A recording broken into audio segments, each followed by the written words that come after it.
आदरणीय बंदे जी, सभी श्रद्धावान शील संपन्न जुड़े हुए उपासक उपासिका की ओर से मैं आपको याचना करता हूँ कि बुद्ध धम्म संघ गुणों से हमें कंपित कर भगवान सम्यक संबुद्ध द्वारा उपदेश श्री सत्धर्म की हमें धर्म की देशना दीजिए। साधु साधु साधु। अभी सिल याचना आप लोगों ने कर ही लिया होगा। आज तो पूर्णिमा का दिन भी है, तो सिल याचना हमने नहीं करवाए, आशीर्वाद दिया। अभी धर्म देशना कार्यक्रम शुरू करते हैं। अभी धर्म देशना कार्यक्रम शुरू करते समय बीच में किसी का आवाज ना आए, कार्यक्रम शुरू करते हैं। समन्ता चक्रवालेषु अत्रा गच्छन्तु देवता सदा मन्मनिराजस्य शृण्वन्तु सद्गमोक्तम्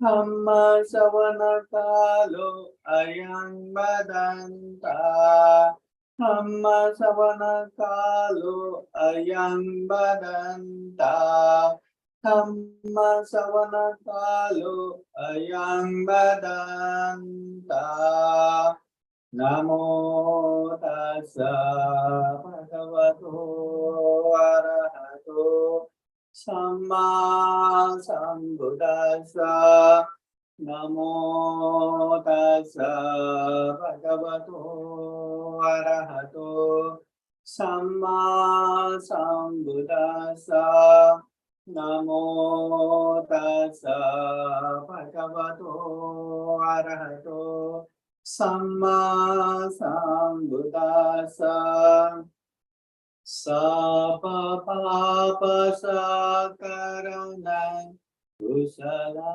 सौपसंपदा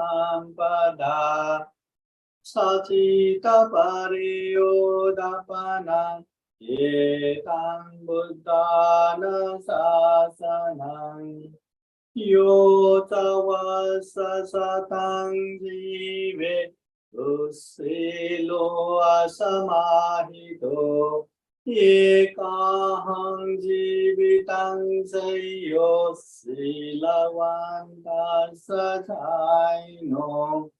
सापेता शान्तिदन्दस्य सखे भयान्ति मच्युनो हतानं उपमं कृत्वा नहनेय न घातय। सर्वप्रथम महाकारुणिक तथागत भगवान अरहत सम्यक संबुद्ध को त्रिवार वंदना। महाकारुणिक तथागत बुद्ध द्वारा देशित सुआख्या धम्म को त्रिवार वंदना। महाकारुणिक तथागत बुद्ध के आर्य श्रावक संघ को त्रिवार वंदना। परम पूजनीय बोधिसत्व डॉक्टर बाबा साहब अम्बेडकर आज के कार्यक्रम में उपस्थित संपूर्ण श्रद्धा संपन्न बुद्धि संपन्न उपासक उपासिकाएं, महाकारुणिक तथागत बुद्ध, ये जो जीवन है, ये जो मनुष्य जीवन है, ये मनुष्य जीवन को सभी प्राणी मात्र में सर्वश्रेष्ठ कहते हैं, दुर्लभ कहते हैं, अमूल्य कहते हैं। किच्छु मच्चान जीवितम, किच्छु मनुष्य प्रतिलाभो, ये मनुष्य जीवन प्राप्त होना दुर्लभ है। किच्छु मच्चान जीवितम, मनुष्य होके मनुष्य की तरह जीना ये दुर्लभ है।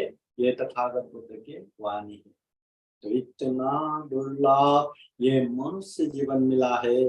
केवल खा पी के जीना, जीने के लिए संघर्ष करना, परिवार बनाना, और एक दिन मरना, इतना ही काफी नहीं है ये जीवन के लिए। इतना तो सामान्य पशु पंछी जीव जंतु कीट पतंग हर कोई करता है। तो इतना दुर्लभ ये मनुष्य जीवन है। हमें चिंतन मनन करने की शक्ति है, हम में विवेक बुद्धि है, हम में प्रज्ञा है।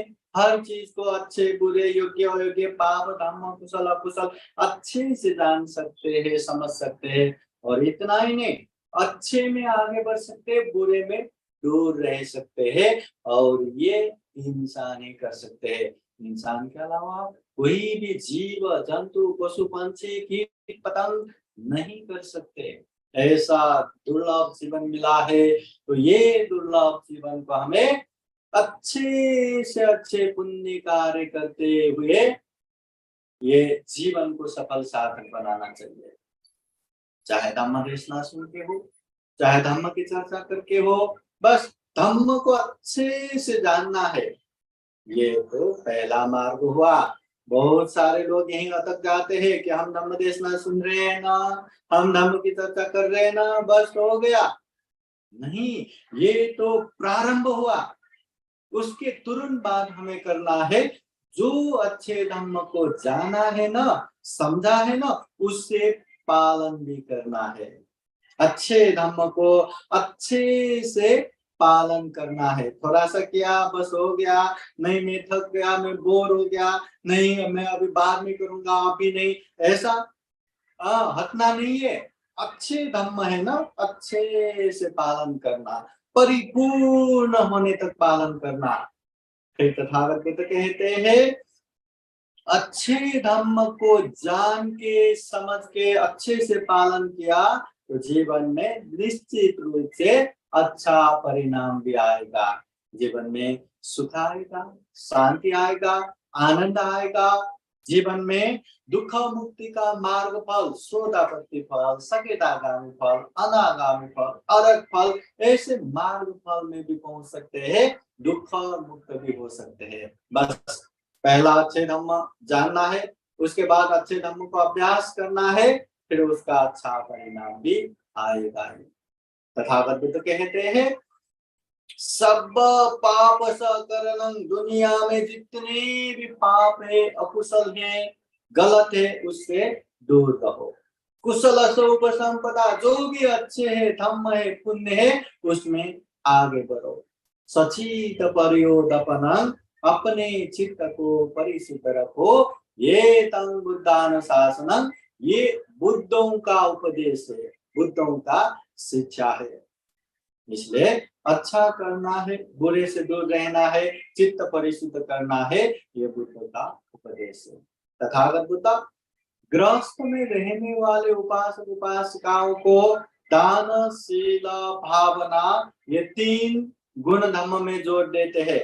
उसी तरह जो दुख मुक्ति के मार्ग पे चलना चाहते हैं, सही मायने में वो दुख मुक्त होना चाहते हैं, तो ऐसे व्यक्तियों के लिए तथागत बुद्ध ने तीन गुण धम्म सिखाते हैं, शील समाधि प्रज्ञा। सबसे पहले शील पालन करना है, शीलवान बनना है।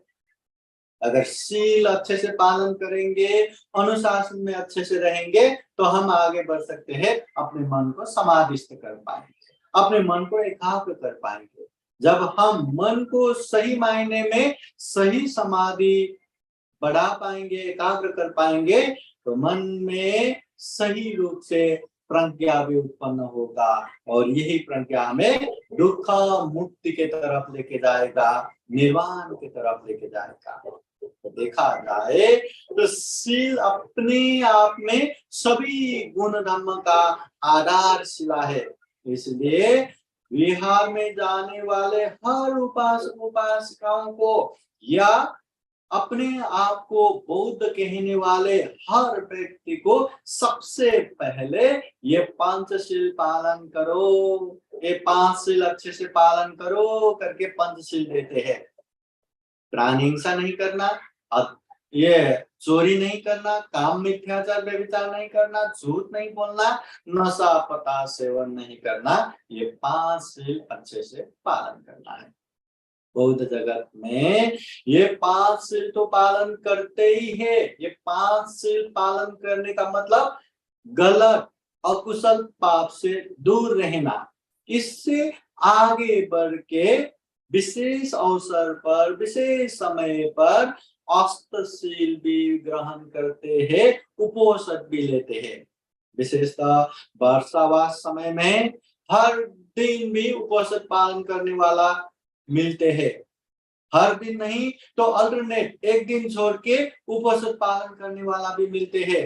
या 8 दिन में एक बार, पूर्णिमा के दिन, अष्टमी के दिन, अमावस्या के दिन, फिर और अष्टमी के दिन, ऐसे 4 बार पालन करने वाला भी मिलता है। कोई महीने में 2 बार, कोई महीने में 1 बार। और ये मतलब साल भर भी इसी तरह यह उपोषण पालन करने वाला भी मिलता है। उपोषण पालन करना, ये शील पालन करना अपने आप में ही बहुत अच्छी बात है, बहुत पुण्य का काम है। तथागत बुद्ध कहते हैं, यो च वत्स शतं जीवे, 100 साल तक भी जिए, 100 साल तक भी हम जिए। कैसे? दुस्सीलो असमाहितो, दुस्सील होके, सील से वंचित होके, सील से अलग होके, असमाहित होके या असंयमित होके 100 साल भी जिए, उसका कोई भी लाभ नहीं, उसका कोई भी अच्छाई नहीं है।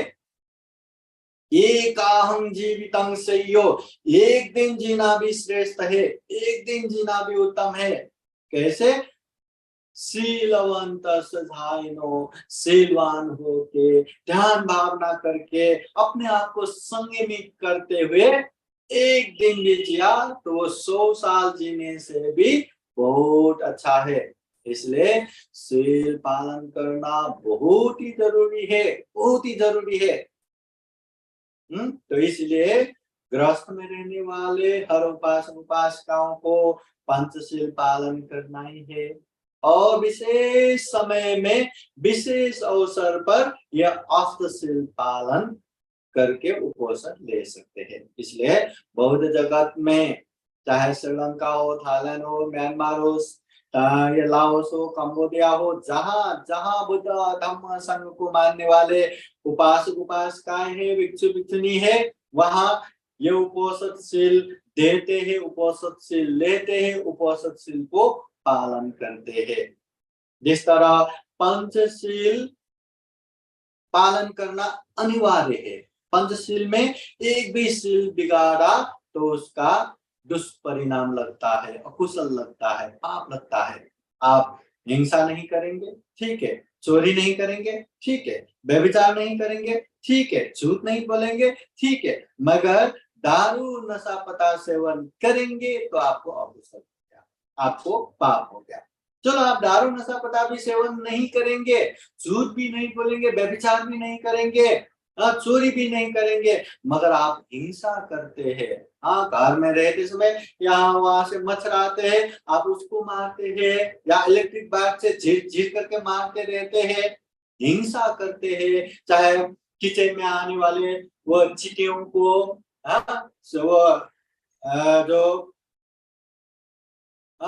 मीठे चीज में जो चींटियां आते हैं उसको मारते हैं, या यहाँ वहां आप कीड़े से लेके हर चीज प्राणी को हिंसा करते हैं, तो वो अकुशल हो गया, वो पाप हो गया। 4 पालन करने के बावजूद भी एक भी शील आपने बिगाड़ा तो उसका पाप लगता है। तो ये हुआ पंचशील।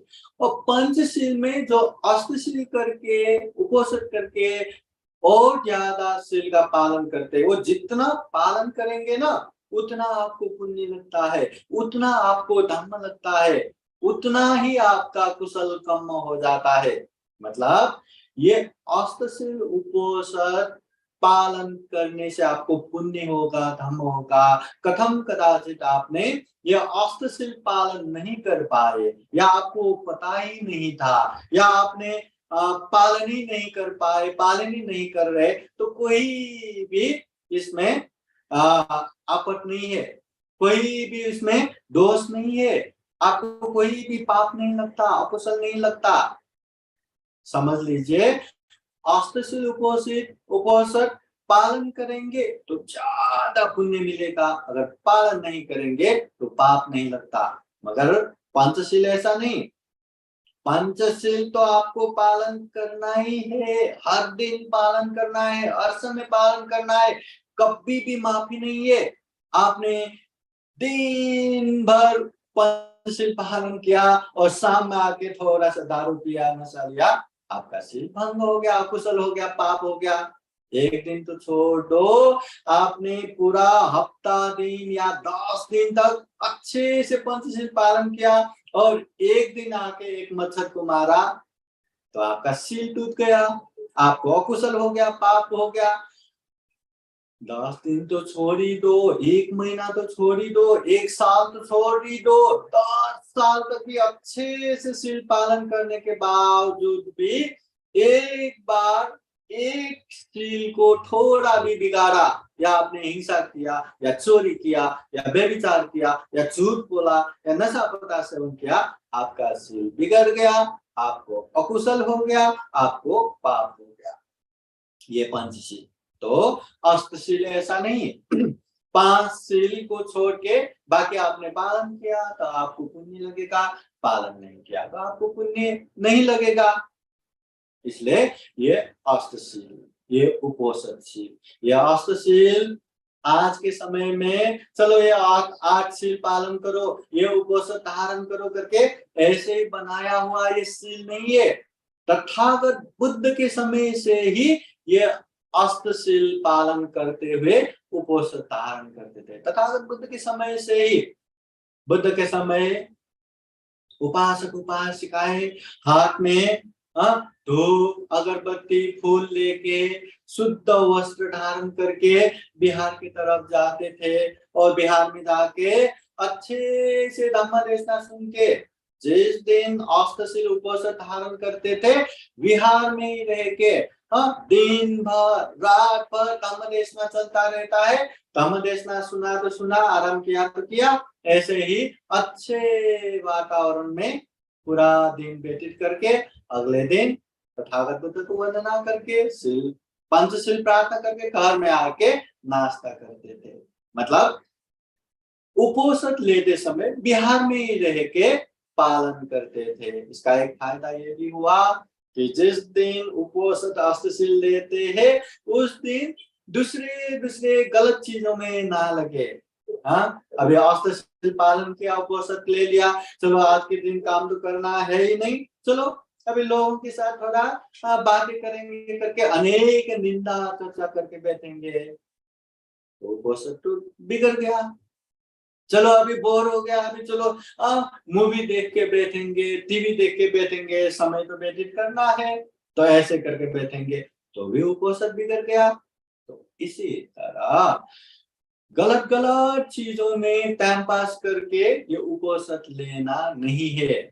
अच्छे से अच्छे, अभी भगवान बुद्ध के समय में जिस तरह बिहार में जाएंगे तो बिहार का वातावरण हो गया, वहां भंते लोग मिलेंगे, वहां भगवान बुद्ध मिलेंगे, वहां अनेक तरह इन्वायरमेंट रहेंगे, वहां पाली चैंटिंग, परित्राण पाठ, बुद्ध वंदना ऐसा चलता रहेगा, वहां धम्म देशना चलता रहेगा, वहां अनेक अनेक धम्म का माहौल, धम्म का चर्चा होता रहेगा, तो अच्छे से व्यतीत हो जाएगा। मगर आज के समय में घर घर में बैठ के ये अष्टशील उपोषण लेते हैं। वर्षावात समय में हर दिन उपोषण लेने वाले उपासक उपासिकाएं भी बहुत मिलते हैं और बहुत सारे लोगों को ये भी लगता है, ध्यान दीजिए, बहुत सारे उपासक उपासिकाओं को ये भी लगता है कि उपोषण लेना मतलब फास्टिंग करना। 12 बजे के बाद न खाए तो उपोषण हो गया, अगर 12 बजे के बाद कुछ भी खाना पड़े तो उपोषण नहीं रहा, ऐसा सोचने वाले भी बहुत सारे लोग रहते हैं। इसलिए याद कीजिए, उपोषण धारण करने का मतलब फास्टिंग करना नहीं है। उपोषण धारण करने का मतलब 8 शील को अच्छे से पालन करते हुए ये शरीर से, ये वाणी से, ये मन से गलत न हो, इस बात पे संयमित होके रहना। कम से कम शरीर वाणी मन से अच्छा न कर पाए तो बुरा तो न हो, ऐसे संयमित होके अप्रमादी होके रहना, ये उपोषण धारण है। मतलब 8 शील अच्छे से पालन करना।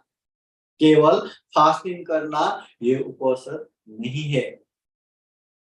तो ये अष्टशील में क्या क्या पालन करना, ये उपोषण में क्या क्या पालन करना, विशेषतः 8 शील पालन करना है। पानातिपाता वेरमणि, प्राणी हिंसा नहीं करना, सबके सामने ही नहीं, अकेले भी रहा तो किसी को नहीं मारना, मच्छर मारो या हाथी मारो, छोटे प्राणी मारो या बड़े प्राणी मारो, जान तो एक ही है ना, हिंसा तो हो गया ना, पाप तो लगेगा ही, अकुशल तो होगा ही। इसलिए छोटे हो या बड़े हो, सबके सामने हो या एकांत में हो, कभी भी हिंसा नहीं करना, ये पहला सील। दूसरा, अदिन्ना दाना वेरमणि, प्राणी हिंसा नहीं करना या चोरी नहीं करना, किसी का भी बिना पूछे ऐसे उठा के नहीं लेना। चोरी करने का मतलब लोगों का घर दरवाजा फोड़ के, दीवार फोड़ के ये लूट के लाना, वही चोरी नहीं है। बिना पूछे कुछ भी लेना, ये भी चोरी ही माना जाता है। इसलिए बिना पूछे किसी का भी, अपने ही भाई बहन का भी क्यों ना हो, बिना पूछे उठा के नहीं लेना। तीसरा है अब्रह्मचर्य वेरमणि, ब्रह्मचर्य अच्छे से पालन करना। कोई भी स्त्री, कोई भी पुरुष गमन नहीं करना, मतलब ब्रह्मचर्य, एकांतवास में रहना। पति पत्नी के साथ, पत्नी पति के साथ भी नहीं सोना, नहीं रहना, मतलब एक ही घर में रहते पर अलग अलग संयमित होके रहना, ये ब्रह्मचर्य पालन करना। तीसरा। चौथा है मुसावादा वेरमणि, झूठ, असत्य नहीं बोलना, मजाक मजाक में भी असत्य झूठ नहीं बोलना। पांचवा है सुरा मेरय मद्यपमादत्थाना वेरमणि, अम्ल नशा पदार्थ सेवन नहीं करना, चाहे मादक पदार्थ हो, सिगरेट हो, ये दारू, नशा पदार्थ, जितने भी ये अम्ल नशा पदार्थ, नशालु पदार्थ है, वो सेवन नहीं करना, ये पांचवा सील है।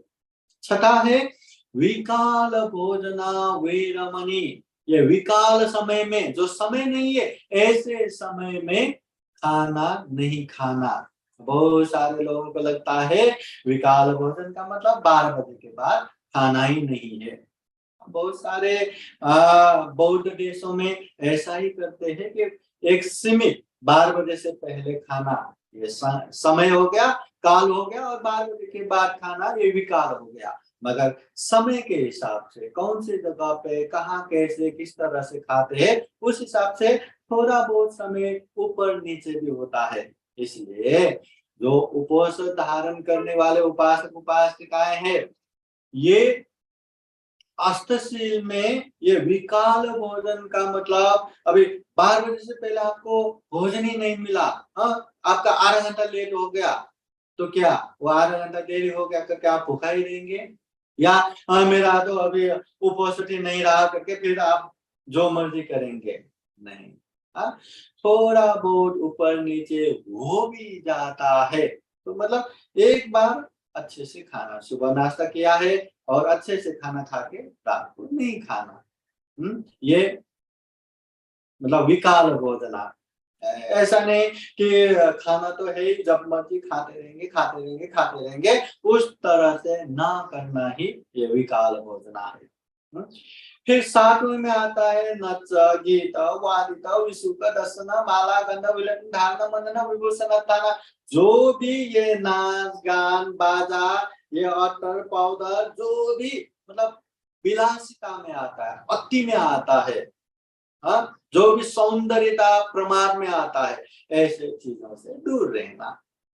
ज्यादा नाच के, ज्यादा गाना गा के, मतलब गाना गाना बोले तो कोई अब भजन कीर्तन करते हैं, अच्छे चैंटिंग करते हैं, वो नच गीत में नहीं आता। मतलब जो अनेक उच्छृंखल या मन को ही चंचल बना देने वाले ऐसे ऐसे गीत गानों में, ऐसे ऐसे नाचों में, ऐसे ऐसे बाजाओं में न रहना, उससे दूर रहना। तो ये 7वां हो गया। और 8वें सील में आता है उच्चासेन महासेना वेरमणि, उच्च उच्च आसन पे नहीं रहना, उच्च उच्च सेनासन पे नहीं सोना। उच्च उच्च आसन, लाखों लाख का आसन भी रहता है, बैठते ही बहुत ही आरामदायी रहता है। लाखों लाख का ये शयनासन रहता है, बिछौना रहता है, जहां सोने से वो आराम से नींद लगता है। गर्म में ठंडा, ठंडे में गर्म, ऐसे बहुत महंगा महंगा, ऐसे में नहीं रहना। मतलब विलासी, भोग विलासी जीवन से अलग रह के शांत सौम्य जीवन, अनुशासित जीवन जीना। अब बहुत सारे लोग ऐसा भी कहते हैं कि अभी उपवास लिया है, हम सोफे पे भी नहीं रहेंगे, उपवास लिया है, हम ये जो बेड पे भी नहीं सोएंगे। नहीं सोए, ठीक है, मगर कोई बैठता भी है तो आपत्ति नहीं। बहुत महंगे महंगे ऐसे, मतलब जिसमें अटैचमेंट हो जाएगा, जिसमें एक आसक्ति उत्पन्न हो जाएगा, ऐसे जगह पे नहीं बैठना, ऐसे जगह पे नहीं सोना। अटैचमेंट नहीं होना, तृष्णा उत्पन्न नहीं होना, इसका अर्थ ये है। तो इस तरह से ये उपोषण में अष्टशील, 8 शील को अच्छे से पालन करते हैं। अच्छे से पालन करते हुए उस दिन बहुत ही संयमित होके, बहुत ही शांत होके, शीलवान होके जीवन व्यतीत करते हैं।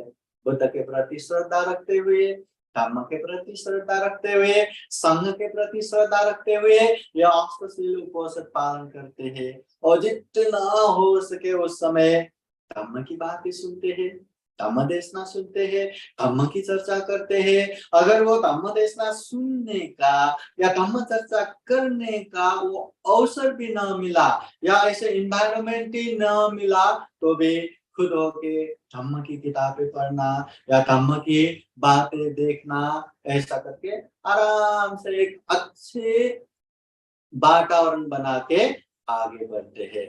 मतलब अच्छे से जिस दिन उपवास पालन करते हैं, अष्टशील पालन करते हैं, या 8 शील तो पालन करते ही है, इसके अलावा भी बहुत ही संयमित होके शरीर से अच्छे करने के प्रयास करते हैं।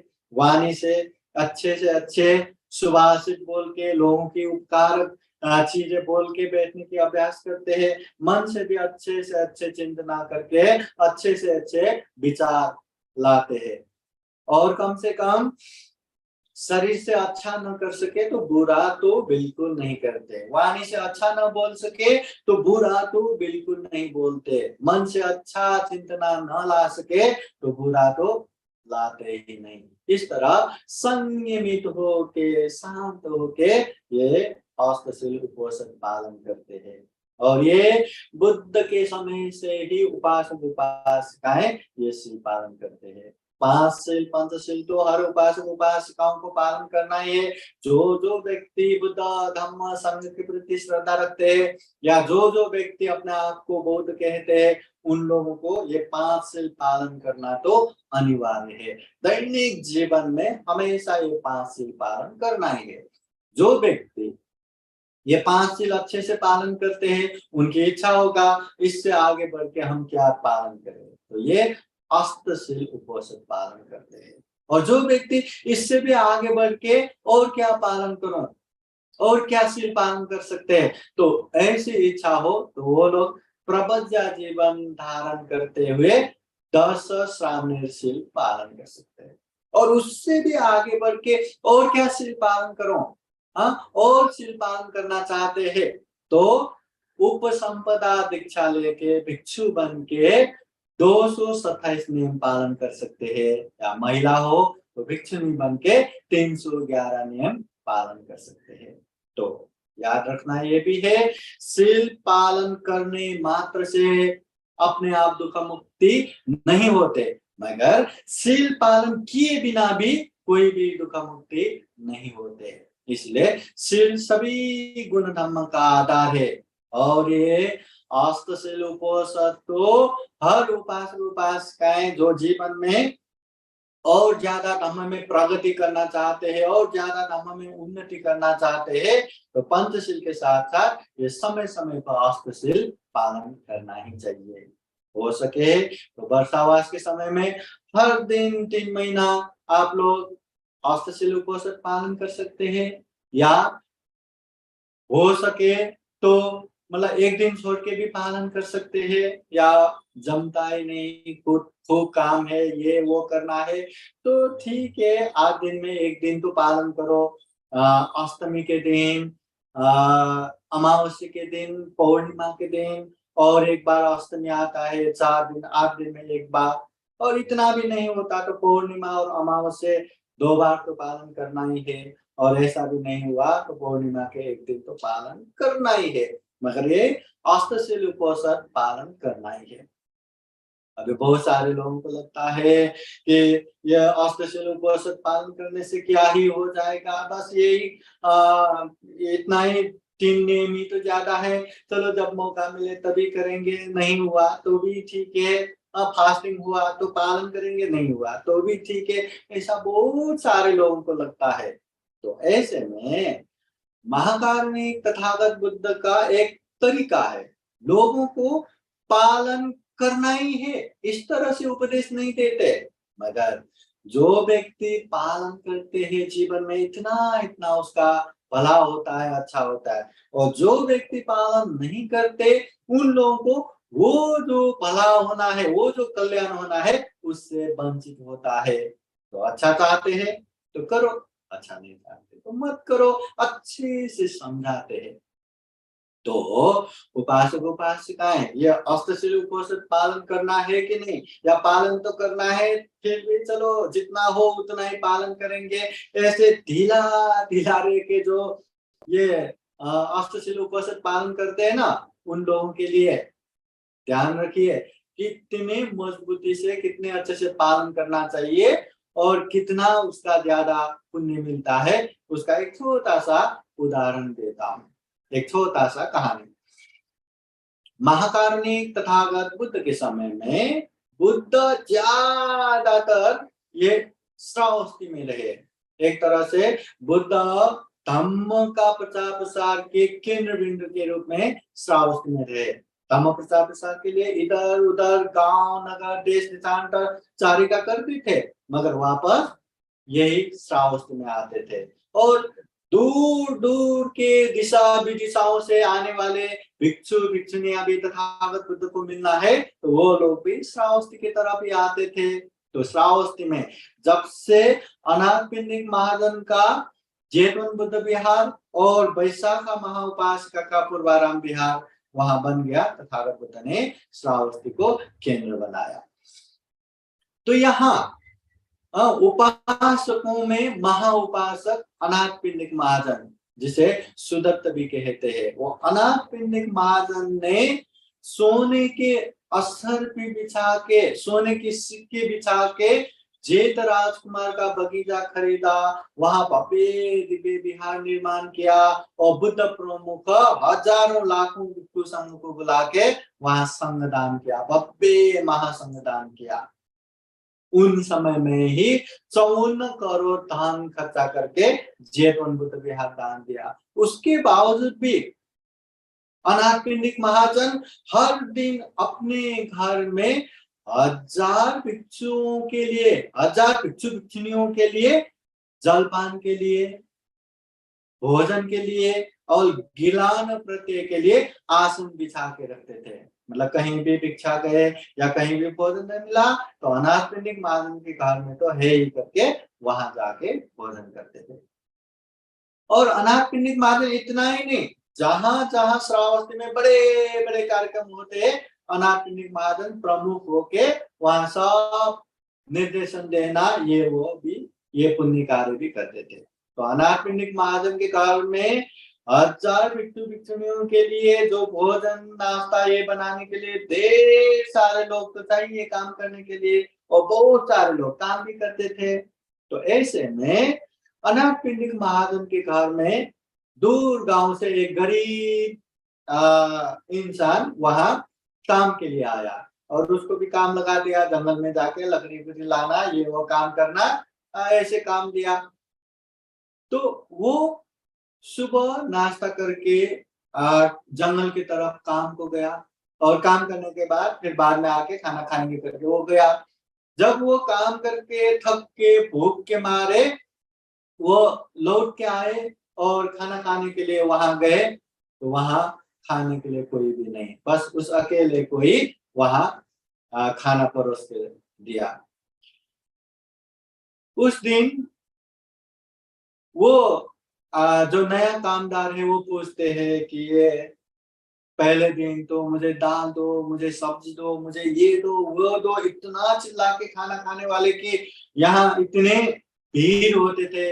आज के दिन तो कुछ भी नहीं है, ये क्या है? तो बोलते हैं कि आज के दिन उपोषद दिन है। तो इस दिन अनाथपिंडिक महाजन प्रमुख सारे घर के लोग, सारे ये काम करने वाले सारे के सारे उपवास धारण करते हैं, मगर तुम सवेरे सवेरे निकल गए तो तुम्हें बोलना भूल गया, इसलिए अनाथपिंडिक का सेठ ने आपके लिए ही खाना बनाने के लिए बोले हैं, इसलिए आप खा लीजिए। तो वो सोचते अच्छा ये उपोषणशील भी लेते हैं, ये क्या है ऐसा ऐसा, तो मैं पालन कर सकता हूँ क्या? अभी शाम हो गया, मैं पालन कर सकता हूँ क्या? वो काम करने वाले लोग कहते हैं हमें तो पता नहीं, सेठ से पूछना पड़ेगा। हाँ पूछ के आओ। तो पूछते हैं, तो अनाथ पंडित महाजन कहते हैं अगर ये समय पर भी अष्टशील उपवास धारण करके पालन करते हैं तो एक दिन तो नहीं, आधा दिन पालन करने बराबर का पुण्य मिलेगा। तो ये सुन के वो काम करने वाले जो भूखा है वो कहते हैं ठीक है, अगर ऐसी बात है तो मैं आधा दिन ही क्यों ना हो, मैं अष्टशील उपवास पालन करूंगा। तो काम कर वो दूसरे बोलते हैं ऐसा मत करो, तुम सवेरे से जंगल में यहाँ वहां काम करके आए हो, भूखे हो, खाना खा लो, कोई बात नहीं, अगले समय तुम पालन कर सकते हो। तो वो कहते हैं नहीं नहीं, मुझे मौका मिला है, मैं पालन ही करूंगा। कितना भी बोला, माना ही नहीं, उसने अष्टशील उपवास ले लिया और खाना छोड़ दिया। अभी अन्नपान का शरीर, बिना खाना खाए शरीर को कैसे शांति मिलेगा? धीरे धीरे उसको वायु प्रकोप होने लगा, उसका पेट दर्द होने लगा, एकदम तकलीफ होने लगा। शुरू में तो बहुत सह के बैठा, फिर ज्यादा ही तकलीफ होने के बाद यहाँ वहां से लोग आके देखने लगे क्या हुआ क्या हुआ, ऐसा हुआ, अरे ऐसा हुआ तो तुम्हें खाना खाना पड़ेगा, तुम खाना खा लो। माना ही नहीं, फिर अनाथ पिंडिक महाजन को कहने के लिए गया। अनाथ पिंडिक महाजन स्वयं चतुर्मधु लेके, गिलान प्रत्यय लेके वहां आए, और उसको क्या हुआ बोले तो ये भूख से ऐसा ऐसा हुआ। तो ऐसे में ये चतुर्मधु या जो ये गिलान प्रत्यय खा सकते हैं, खा लो। तो वो पूछते हैं ये आप लोग भी खाते हैं क्या? तो महाजन कहते हैं हम तो ठीक है, हमें खाने की जरूरत नहीं है, ये तुम्हारा तबीयत खराब हुआ है इसलिए ये खा लो। तो वो कहते हैं अगर कोई भी नहीं खा रहे तो मैं क्यों खाऊं, मैं भी नहीं खाऊंगा। आधा सील आधा उपवास पालन किया है, आधा दिन में अच्छे से पालन करूंगा करके वो खाया ही नहीं। तो अनाथपिंडिक महाजन ने कितना समझाया कि ऐसे समय में खा सकते हैं, ऐसे बीमार समय में खा सकते हैं, तथागत बुद्ध ने कहा है खाओ खाओ, उसने माना ही नहीं, मैं आधा उपवास तो पालन करके ही रहूंगा करके खाया नहीं। जीत पकड़ के शील पालन करके बैठा, और समय जाते जाते पूरा रात भर उसको इतना तकलीफ हुआ, इतना तकलीफ हुआ, जब सुबह हुआ तो वो मर चुके थे। आधा उपवास पालन करके भूखे रहने से उसका निधन हो गया। फिर अनाथ पिंडिक महाजन तथागत बुद्ध के पास जाके ऐसे ऐसे हुआ, क्या क्या हुआ ये? तो तथागत बुद्ध कहते हैं चिंता मत लो, उसने अच्छे से आधा उपवास पालन किया, आधा दिन उपवास पालन किया, उस पुण्य के अनुभाव से वो प्रभावशाली देव होके जन्म हुआ, मतलब सुगति में गया। जीवन में कोई भी पुण्य नहीं किया, कोई भी अच्छे धर्म नहीं किया, मगर उस दिन आधा उपवास पालन किया तो प्रभावशाली देव होके जन्म हुआ, उत्पन्न हुआ। तथागत बुद्ध कहते हैं, मतलब अभी आप लोग सोचिए, जो व्यक्ति व्यक्ति जीवन भर कोई भी पुण्य नहीं करते, धर्म नहीं करते, मगर अंतिम समय में आधा उपवास पालन करते हुए उसका मरण होता है, वो प्रभावशाली सुगति में उसका उत्पन्न होता है। अगर जो व्यक्ति पूरा दिन पालन करते तो उसका पुण्य कितना होगा? सुगति में जन्म होने के लिए, सुगति में उत्पन्न होने के लिए कितना पुण्य चाहिए? हाँ, कितना हम पाप करके बैठते हैं, वो पाप से भी ज्यादा ये पुण्य चाहिए, तब जाके सुगति जा सकते हैं, अच्छे भूमि में उत्पन्न हो सकते हैं। नहीं तो ये पाप हमें खींचते हुए दुर्गति में पतन कराएगा। तो आधा उपवास पालन करने मात्र से वो काम करने वाला व्यक्ति सुगति में उत्पन्न हो गया, तो पूरा दिन उपवास पालन करने वाले को कितना पुण्य मिलता होगा। और ऐसे ये महीने में पालन करने वाले को कितना पुण्य मिलता होगा। महीने में 2 बार, महीने में 4 बार या वर्षावास। तो इसलिए आधा उपवास पालन करने से ही इतना पुण्य मिलता हो, तो हर दिन पालन करने से और ज्यादा पुण्य मिलना ही है, और ज्यादा कुशल कर्म होना ही है। इसलिए हमें भी जीवन में खूब सारा ये उपवास पालन करना है।